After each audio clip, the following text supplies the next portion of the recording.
ठीक। विवाह मानवीय सभ्यता की नींव में है। विवाह संस्था नहीं होती तो मानवीय सभ्यता के इतने चरण हम नहीं चढ़ पाते, इतनी सीढ़ियाँ नहीं चढ़ पाते। लेकिन ये विवाह संस्था जो मानवीय सभ्यता के मूल में है, ये आज संकटग्रस्त नज़र आती है। इसके इतिहास पर हम नज़र डालें तो माँ सत्ता पितृसत्ता के संयोग से ही विवाह संस्था का निर्माण हुआ और विवाह संस्था से ही घर, परिवार, समाज, देश, राष्ट्र आदि सारी संस्थाएं विकसित हुईं। इसलिए विवाह संस्था एक तरह से मानवीय सभ्यता की सारी संस्थाओं की नींव जैसे है।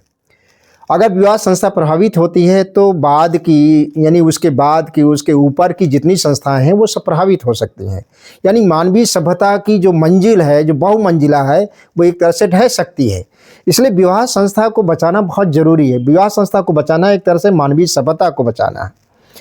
जैसा मैंने कहा कि माँ सत्ता पितृसत्ता के संयोग से माँ सत्ता मानवीय सभ्यता के शुरू में, उसे सभ्यता तो नहीं कहेंगे, सभ्यता का अंधेरा ही कहेंगे, कि शुरू में माँ सत्ता आती है और माँ सत्ता एकांगी है और वो सभ्यता के अंधेरे का निर्माण करती है। पितृसत्ता का दमन करती थी, पितृसत्ता भी उसके सामने फिर आती है। तो माँ सत्ता पितृसत्ता दोनों मिल करके विवाह संस्था का निर्माण करती हैं और मनुष्य सभ्यता के अंधेरे से निकल करके सभ्यता की रोशनी में आता है। तो ये कोई भी माँ संस्था हो या पितृसत्ता हो, ये अलग अलग जो है एक तरह से अधूरी संस्थाएं होती हैं। तो ये दोनों को जोड़ने का काम, जोड़ने की कड़ी का काम विवाह संस्था करती है। तो विवाह संस्था के बाद फिर घर परिवार का निर्माण होता है, स्त्री पुरुष संबंधों का निर्माण होता है और राज्य का निर्माण होता है, देश का निर्माण होता है, राष्ट्र का निर्माण। इस तरह सारी संस्थाएं जो है सभ्यता को विकसित करती हुई या सभ्यता में कुछ नया जोड़ती हुई विकसित होती हैं और मानवीय सभ्यता को बहुआयामी बनाती हैं। तो इस तरह विवाह संस्था का बहुत ही ऐतिहासिक और सभ्यता के विकास में बहुत अनिवार्य महत्व है, अपरिहार्य महत्व है। लेकिन विवाह संस्था संकटग्रस्त हुई। शुरू में आदिम जो सभ्यताएं थी, वो आदिम सभ्यताएं में तो माँ सत्ता पितृसत्ता तो अलग अलग थीं, दोनों के बीच संघर्ष भी हुए जो है। फिर आगे भी ये थोड़ा संघर्ष हुआ। माँ सत्ता पितृसत्ता में आई तो दोनों मिलके, दोनों में संयोग हुआ, पारस्परिकता निर्मित हुई। लेकिन आगे चल के दोनों में संघर्ष भी की स्थितियां भी आई जो है। और संघर्ष की स्थितियों में हमें दिखती हैं मध्यकाल में जो सामंती युग है। सामंती युग में जो है एक तरह से जो सामंती भोगवाद है, उसके चलते स्त्री का वस्तुकरण हुआ, उसका दैहीकरण हुआ, स्त्री देह तक रिड्यूस कर दी गई, सेक्स ऑब्जेक्ट बन गई। लेकिन आगे चल के आज आप देख रहे हैं पूंजीवादी सभ्यता जो पूंजीवादी भोग को लेकर के आ रही है, पूंजीवादी व्यवस्था उपभोग को वाद को लेके आ रही है, कंज्यूमरिज्म जो लेके आ रही है अपने साथ। तो उससे स्त्री जो पहले से एक तरह से सेक्स ऑब्जेक्ट बनी थी या भोग की वस्तु बन गई थी, वो स्त्री का और अधिक वस्तुकरण हुआ है। उसके वस्तुकरण के खतरे और बढ़ गए। पूंजीवादी व्यवस्था की यह तो बहुत रचनात्मक भूमिका है कि पूंजीवादी व्यवस्था ने 2-3 बहुत महत्वपूर्ण परिवर्तन किए मानवीय सभ्यता में। एक परिवर्तन ये किया कि एक तरह से सामंती व्यवस्था में व्यक्तिगता का महत्व नहीं था, सामूहिकता या सामाजिकता बहुत ज़्यादा हावी थी। जैसे आप रोमांटिसिज्म के एक जो कवि हैं, पोएट हैं, वर्ड्सवर्थ, उन्होंने कहा the world is too much with us, यानी संसार यानी समाज हम पर इतना हावी है कि व्यक्तिगता का कोई महत्व नहीं है, व्यक्ति का महत्व ही नहीं था। लेकिन एक पूंजीवादी व्यवस्था ने तो सबसे पहले सामंती ढांचे वाले मूल्यों को कमज़ोर करके या बहुत से मूल्यों को ख़त्म करके उसने क्या किया, व्यक्तिगता का निर्माण किया, इंडिविजुअलिटी का निर्माण किया। सबसे बड़ी जो है ईजाद उसकी ये थी। उस व्यक्तिगता के निर्माण के साथ साथ उसने एक और काम किया जो है कि मध्यवर्ग का निर्माण हुआ। इससे जो है वो सृजन का आधार बना जो है। तो ये पूंजीवादी व्यवस्था ने ये व्यक्तिगता का निर्माण किया है। तो ये व्यक्तिगता का निर्माण करने से क्या है कि स्त्री के भीतर भी वो स्त्री की व्यक्तिगता का भी निर्माण हुआ। स्त्री की व्यक्तिगता के निर्माण के चलते जो है स्त्री भी के अंदर भी स्वतंत्रता की आकांक्षा पैदा हुई। और अब ये चीज़ आ गई कि स्त्री स्वतंत्रता, स्त्री अस्मिता और स्त्री अस्तित्व के प्रश्न हमारे सामने आ गए। और कोई स्त्री एक तरह से दमित अस्मिताओं के रूप में थी। दुनिया में बहुत सी दमित अस्मिताएं हैं। जैसे भारत के संदर्भ में देखेंगे तो दलित है, स्त्री है, आदिवासी, पसमानदा, ये दमित अस्मिताएं। स्त्री एक दमित अस्मिता के रूप में थी।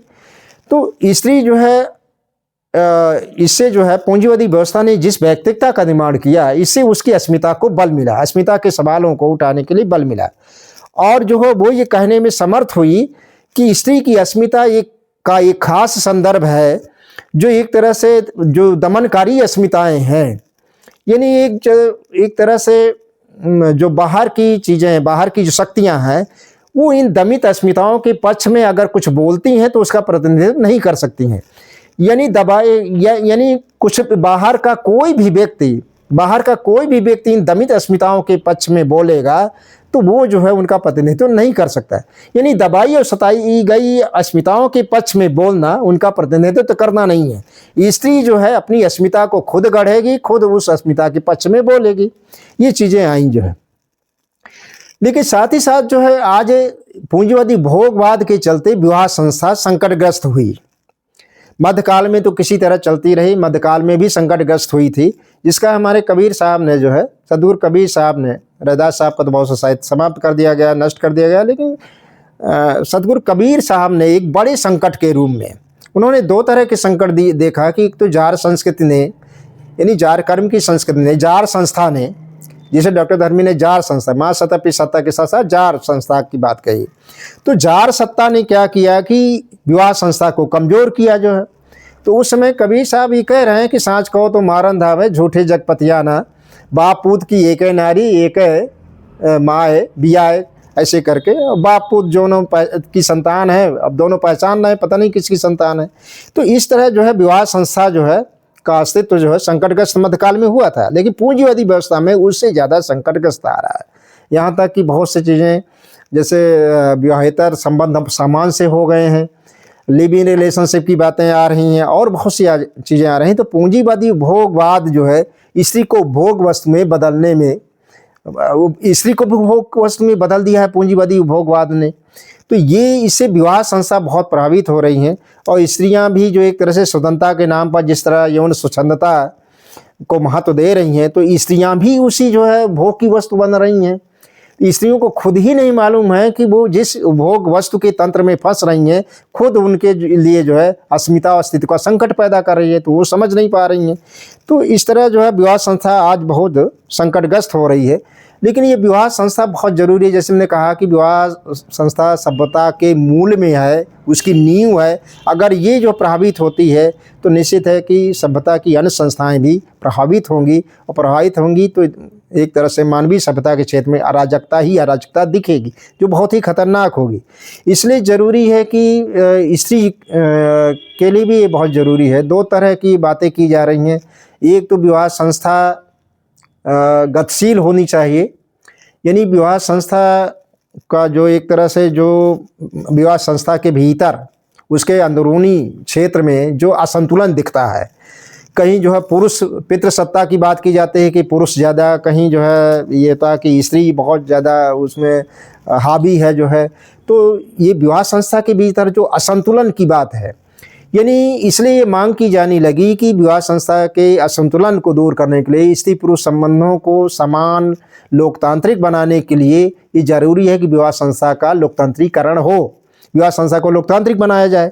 दूसरी बात जो है ये मांग हो रही है कि विवाह संस्था को लचीली बनाया जाए, क्योंकि बहुत से उसमें रूढ़िवादिताएं हैं। तो जैसे देखा जाए तो आजीविकों की परंपरा में प्राचीनतम काल में देखें तो मक्खल गोसाल, आजीवक दार्शनिक मक्खल गोसाल हैं, उन्होंने अंजलि कम करके विवाह किया था। यानी मक्खल गोसाल और हाला दोनों अंजलि कम करते हुए बराबरी के स्तर पर जो है उन्होंने विवाह किया था। वह विवाह का जो आदर्श है आजीविकों की परंपरा में, वो आगे कायम नहीं रख पाए, क्योंकि बाहर से वो प्रभावित हो रहे थे। आज पूंजीवादी व्यवस्था से प्रभावित हो रहे हैं, संक्रमित हो रहे हैं। तो इस तरह वो जो विवाह संस्था का जो आदर्श था मक्खल गोसाल के समय में, यानी 6वीं शताब्दी ईस्वी पूर्व में, उसको उस आदर्श को, उस मूल्य को आगे बढ़ाने की ज़रूरत है पूंजीवादी व्यवस्था के संदर्भ में भी जो। तो पूंजीवादी भोगवाद जो विवाह संस्था को कमज़ोर कर रही है, इसके लिए ज़रूरी है कि हम विवाह संस्था से जुड़ी हुई जो ऐतिहासिक गतिशीलता है, सांस्कृतिक गतिशीलता है, उसका एक तरह से पुनरुत्थान या पुनर्सृजन की ज़रूरत है। उन मूल्यों को फिर से जो है हमें सार्वजनिक और सांस्कृतिक जीवन में लाने की ज़रूरत है। तभी हम विवाह संस्था के उस मानवीय गरिमा को जो है, उसकी अनिवार्यता को, उसके सभ्यता में उसकी जो भूमिका है, उसकी जो महत्ता है, गरिमा को बचा सकते हैं।